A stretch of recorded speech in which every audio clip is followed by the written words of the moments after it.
சொல்லுங்க. வணக்கம்ப்பா. ஆக்சுவலாக குக் வித் கோமாளி ஷூட்டிங்காக வந்தேன். ஷூட்டிங்கு வந்த புதுசில் வந்து பார்த்தீங்கன்னா, அதாவது நான் உடனே வந்துட்டேன்ற பொறாமையில் வந்து புகழ், கானா வினோத் இவங்க எல்லாம் சேர்ந்து எஸ்பெஷலி மாக்காப்பா குடி போதையில் வந்து இரும்பு கம்பி ராடால் என்னை தாக்கி காலில் ரத்த காயமாயிருக்கு. இங்கே பக்கத்தில் இவிபி பக்கத்தில் நஸ்ரத் போலீஸ் ஸ்டேஷன் காவல் நிலையத்தில் வந்து கம்ப்ளைண்ட் பண்ணி சிஎஸ்ஆர் காப்பி ரெடி பண்ணிக்கிட்டு இருக்காங்கப்பா. குறுகிய காலத்தில் ஒரு ஆள் வளர்ந்துட்டு வந்துட்டாலே எல்லாருக்கும் போட்டி பொறாமையாயிருது. போட்டி இருக்கலாம், தப்பு கிடையாது. பொறாமையினால ஃபிசிக்கல் வயலன்ஸு ஆக்சுவலாக வளர்ந்து வந்துட்டானேன்ற ஒரு பொறாமை புகழுக்குலாம் அவ்வளோ வைத்திருச்சல் சொல்லுவோம். அதனால தான் இன்றளவும் புகழும் சரி மாக்காப்பாவும் சரி வளராமையே இருக்காங்க. மாக்காப்பா வந்து பொதுவாகவே ஷூட்டிங்கில் தண்ணி அடிச்சுட்டு என்ன பண்ணுறோம்னே தெரியாமல் ஃபுல் தண்ணிப்பா. கானா உணர்த்து உங்களுக்கே தெரியும்ப்பா. கொஞ்சம் கூட காவல் ஆய்வாளர் நஸ்ரத்பேட்டையில் ஒரு காமெடி ஷோனா அதை யாரையும் துன்புறுத்தி அவங்கள பண்ணவே கூடாது. அவங்க வளரணும், வேறு வழி இல்லாமல் நான் ஆய்வாளர் வந்து நல்ல அறிவுரை கொடுத்தாரு ஆக்சுவலாக அந்த டீமுக்கு. நீங்கள் வந்து பார்த்தீங்கன்னா ஒருத்தரை மன கஷ்டப்படுத்தி இது பண்ணக்கூடாது, ஓகேங்களா? பண்ணுறது நார்மலாக இருக்கணும், உங்கள் கண்டென்ட்டுக்காக இப்படி பண்ணக்கூடாது அப்படின்ற பண்ணாங்க. இன்ன வரையும் மாக்காப்பாவோ புகழோ ஸ்டேஷனில் ஆஜராகவே இல்லை. இன்னைக்கு சாயங்காலம் 7:30 வர்றோம்னு சொல்லியிருக்காங்க. எனிவே நான் அந்த பிரச்சனையை விட மாட்டேன்ப்பா. போட்டி பொறாமை பிக் பாஸில் புகழ் இடைஞ்சோம். இப்போ இன்னைக்கு நேற்று கூடப்பா நான் நடிச்ச படம் எல்லைக்கு லவ் இன்சூரன்ஸ் கம்பெனின்னு ஒரு படம் வந்துருந்துச்சு. அந்த படத்தில் எனக்கு அந்த சீன்லேயே அவர்தையே கைதிட்டு விழுந்துச்சு. நல்ல வளர்ச்சி இருக்கும், நிறைய இளைஞர்கள் ஃபாலோ பண்ணுறாங்க. அந்த வளர்ச்சியோட போட்டி பொறாமை ஆக்சுவலாக கானா வினோத் என்ற நபர் என்னை பர்சனலாக நம்மளை பற்றி பேசுகிறப்போ பண்ணிக்கலாமா, நம்மளை பற்றியும் குடும்பத்தை பற்றியும் நம்மளோட சர்க்கத்தை பற்றியும் ரொம்ப அசிங்கமாக பேசுகிறாரு. அந்த வார்த்தைகளோட சொல்ல விரும்பலை, ஓகேங்களா? அப்போ கானா வினோத்தை பற்றி எல்லாருக்குமே தெரியும். ஒரு தப்பான நபரை மக்கள் செலக்ட் பண்ணி பிக் பாஸில் வந்திருந்தார், ஓகேங்களா? ஸோ நான் குக் வித் கோமாளி போன உடனே அவருக்கு பொறாமல் வைத்தறிச்சல் வந்துருச்சு, இங்கேயே வந்துட்டானா அப்படின்ட்டு. ஏன்னா கானா வினோத்துக்கு இண்டிவிஜுவலாக ஒரு திறமை கிடையாது. என்ன ட்ரோல் பண்ணி அதுவுமே ஒரு ஃபேக் பப்ளிசிட்டின்னு வைங்க, அது ஒரு பக்கம்.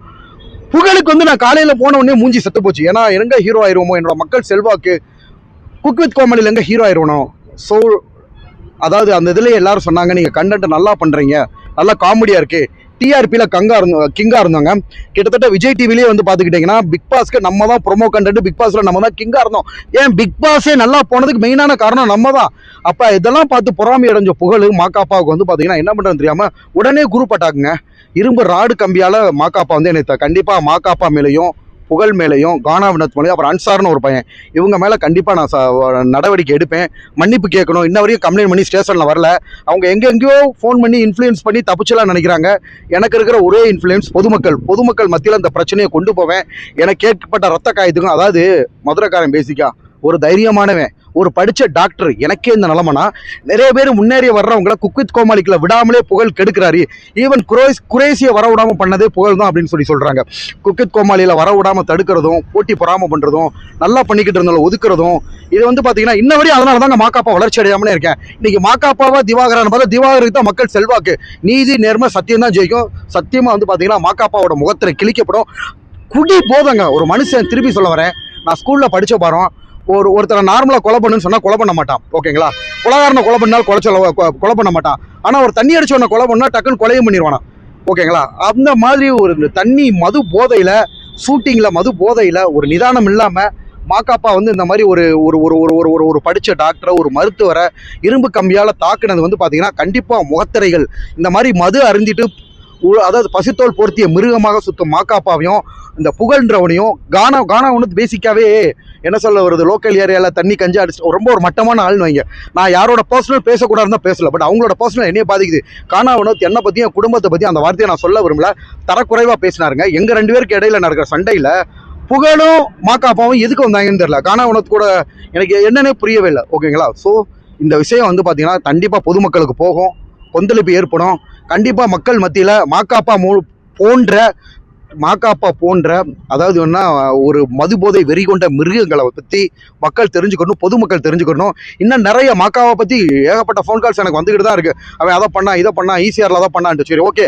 அவங்களோட சார் கானா வினோத் என்ற நபர் என்னை உருவக்கேலி பண்ணி ஆரம்பத்துலேருந்து பேசினார், அதை நான் பொறுத்துக்கிட்டேன். ஆனால் அதையும் தாண்டி பர்சனலாக நம்மளை பற்றி ஃபேக் கமெண்ட்ஸ் வரும்ல, பர்சனலானா என்னை பற்றியும் குடும்பத்தை பற்றியும் பொது வாழ்க்கையை பற்றியும் பேச ஆரம்பிச்சிட்டார் சார், ஓகேங்களா? எனக்கு ரொம்ப அது கஷ்டமாக இருந்துச்சு. அதை சொன்னால் நீங்களே கோவப்படுவீங்க, ஓகேங்களா? அது எனக்கு சொல்கிறதுக்கே அவ்வளோ அசிங்கமாக இருக்குது. ஸோ பொது வாழ்க்கையை பற்றி, என்னோட தனிப்பட்ட வாழ்க்கையை பற்றி ரொம்ப கேவலமாக பேசுனால நான் அவரை திருப்பி திட்டுனேன், ஓகேங்களா? ஸோ திருப்பி எங்களுக்கு இடையில வாக்குவாதம் பண்ணுறப்ப அதுக்காக புகழ் காலையிலேருந்து போனதுலேருந்து பேசவே இல்லை. புகழ் நான் காலையில் குக் வித் கோமாளி போன உடனே செத்துருச்சு சார் புகழ் முகம். எங்கடா டிஆர்பி கண்டா மாறிடுவான் குக் வித் கோமாளி ஹீரோ. கடைசியில் அவங்க பிளான் பிரகாரமே நான் வெளியில வந்துட்டேன் குக் வித் கோமாளியை வச்சு. ஓகேங்களா, நான் வெளியில வந்துட்டு அவங்க அந்த ஷோல நின்று ஷூட்டிங் பண்ணி முடிச்சிட்டாங்க. எனிவே எனக்கு மக்கள் இருக்காங்க சார், தமிழ்நாட்டு மக்கள் இருக்காங்க, உலகம் முழுக்க இருக்க தமிழ் மக்கள் இருக்காங்க. இந்த வாய்ப்பு இல்லாட்டி குக் வித் கோமாளியை விட பிக் ஸ்கிரீன்ல வரும். பிக் பாஸ் முன்னாடியே நான் 5 படம் நடிச்சிருக்கேன். இன்னும் நான் பெரிய பெரிய வளர்ச்சியை கண்டிப்பா அந்த வந்து புகழ்னாலேயோ மாக்காப்பானாலேயோ தடுத்து நிப்பாட்டவே முடியாது. வைத்தறிச்சல் சார் புகழுக்கா இருக்கட்டும். மாக்காப்பா என்ன சார் வளர்ச்சி அடைஞ்சாரு? இன்னும் டெலிவிஷன்ல யார் மக்கள் ரசிக்கிறா? மக்கள் செல்வாக்கு திவாகருக்கா மாக்காப்பாவுக்கா? ஸோ எனிவே சார், மக்கள் செல்வாக்கு நல்ல விஷயம். எவன் ஒருவன் தனிமனித ஒழுக்கத்தை கடைபடுறானோ நம்மளோட சந்தோஷத்தை மாக்காப்பா குடிக்கட்டும், நாசமா போயிட்டான், அவர் சந்தோஷம். மது போதை அடிச்சுட்டு வந்து அடுத்தவங்க மேல கம்பீராடை எரிஞ்சு எனக்கு ரத்த காயம் ஆயிருக்கு. எனக்கே இந்த நிலைமைனா சினிமா ஆசை கனவுனால கிராமத்துல இருந்து வர எவ்வளவு பேருக்கு, நான் படிச்ச ஆளு மதுரையில ஒரு சிட்டியில இருக்கேன், ஓகேங்களா, படிச்ச டாக்டர், எனக்கே இந்த நிலைமைனா ஒரு நார்மலா சினிமா வாய்ப்பை தேடி வர்ற மனிதர்களுக்கு எவ்வளவு ஒரு பிரச்சனை இருக்கும். கண்டிப்பா இது பொதுங்கி மக்கள் மத்தியிலும் இளைஞர்கள் மத்தியிலும் மாக்காப்பா புகழ் போன்ற குடிகார நபர்களை புகழை பத்திலாம் நான் மலேசியா போயிருந்தேன் சார். ஒரு ஒயின் ஷாப்ல தண்ணி அடிச்சு சார் என்னை வந்து தாக்குனது, கெட்ட வார்த்தையில பேசுனது, இதெல்லாம் காரணமா வந்து மாக்காப்பா மேலேயும் புகழ் மேலேயும் நான் கம்ப்ளைண்ட் கொடுத்துருக்கேன் சார். என்னோட தனிப்பட்ட வாழ்க்கையை பத்தி சார் ரொம்ப கேவலமா இருக்கு, அதை பத்தி நான் சொல்றதுக்கே. ஓகேங்களா, ரொம்ப கேவலமா இருக்கு. குடும்பத்தை பத்தியும் இல்லாத ஒரு விஷயத்தை பத்தியும் நான் என்ன சொல்றேன்னு தெரியல. அது யார் பேசினா காணாவணத்தை சார் சார் உள்ள போனவனே காணாவணத்து புறாமையாயிருச்சு சார். என்னடா அங்கேயே வந்துட்டானா அப்படின்ட்டு. ஸோ இது இந்த பிரச்சனைக்கு மூல காரணமே காணா வினோத்து தான். எனவே கடவுள் இருக்கார் சார். காணா வினோத் பண்ண அநியாயங்கள், அதாவது என்னை தொட்ட என்னை அமுக்குன்னு நினைச்ச நிறைய பேர் இல்லாம தான் போயிருக்காங்க.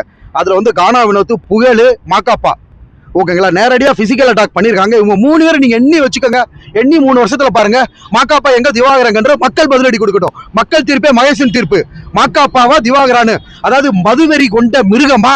உண்மையா சார், மாக்காப்பா புகழ் ஒவ்வொரு இடமா விளம்பரம் பண்ணி மக்களை ஏமாத்தி சம்பாரிச்சு சாப்பிடுறவங்க. ஆனா இதே வாட்டர்மெலன் சார் எந்த விளம்பரத்தை பாத்தீங்க நீங்க? மக்கள் மத்தியில விளம்பரத்தை திணிக்கூடான்னு இருக்கேன். ஒரு சுய மனித ஒழுக்கம் சார். பணத்துக்காக நான் இருக்கல சார். பிக் பாஸ் போயிட்டு வந்து என் ஐடியில பாருங்க, பெய்டு ப்ரொமோஷன் போட்டுருக்கேன். நான் மக்கள் மத்தியில திணிக்க மாட்டேன், அப்பாவி மக்களை ஏமாத்த மாட்டேன். அந்த மாதிரி ஒரு மெட்டீரியல் தான் வாட்டர்மெலன் ஸ்டார். புகழ் மாதிரி மக்களை ஏமாத்தி, ஓகேங்களா. ஸோ இந்த மாதிரி நபர்கள் மாதிரி நான் இல்ல சார். எனக்குன்னு ஒரு பேர் இருக்கு, ஓகேங்களா. நான் யாரை பார்த்தும் என் வளர்ச்சியை பார்த்து பொறாம அந்த பொறாமையால இந்த மாதிரி பிசிக்கல் வயலன்ஸ், பிசிக்கல் அட்டாக்கு. எனவே சார், சட்டம் தன் கடமையை செய்யும், ஓகேங்களா. சார் 7:30 மணிக்கு அவங்க காலையில இருந்து வரவே இல்லை சார். வராம என்னை பேசி காம்ப்ரமைஸ் பண்ணி இந்த பிரச்சனை அப்படியே அமைக்கலாம் நினைக்கிறாங்க. வெளியில தெரியக்கூடாதுன்னு பயப்படுறாங்க. நான் என்ன சொன்னா, மன்னிப்பு கேளு, ஸ்டேஷன்ல வந்து மன்னிப்பு கேளு சார். குக் வித் கோமாளியில 50-60 ஆர்டிஸ்ட் முன்னாடி என்னை அவமானப்படுத்துறாங்க சார். அது எப்படி நான் விட முடியும்? நான் என்னோட தன்மானத்தை இழக்க மாட்டேன், ஓகேங்களா.